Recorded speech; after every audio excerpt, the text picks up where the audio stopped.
మా దేవుడే అన్నారు, మా పరిశుద్ధత మా దేవుడే అన్నారు, ఆయన కృప కూడా మా ఎడల ఉంది అన్నారు, ఆయన మమ్మల్ని సంరక్షించేవాడు, ఆయనే మా సంరక్షణ అన్నారు, ఆయనే మా పక్షంగా యుద్ధం చేశాడు అని అన్నారు.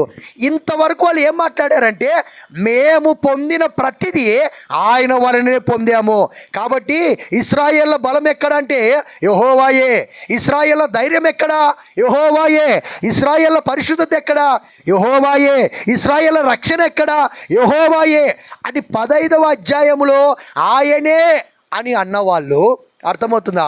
వాళ్ళు నడుచుకుంటూ సీనాయి కొండ దగ్గరికి వచ్చేసరికి వాళ్ళు ఏమన్నారో తెలుసా? యెహోవా పరిశుద్ధత వేరు, మా పరిశుద్ధత వేరు అన్నారు. అంతవరకు ఏమన్నారు? యెహోవాయే మా పరిశుద్ధత అన్నారు. అయితే అక్కడ ఏమన్నారు తెలుసా?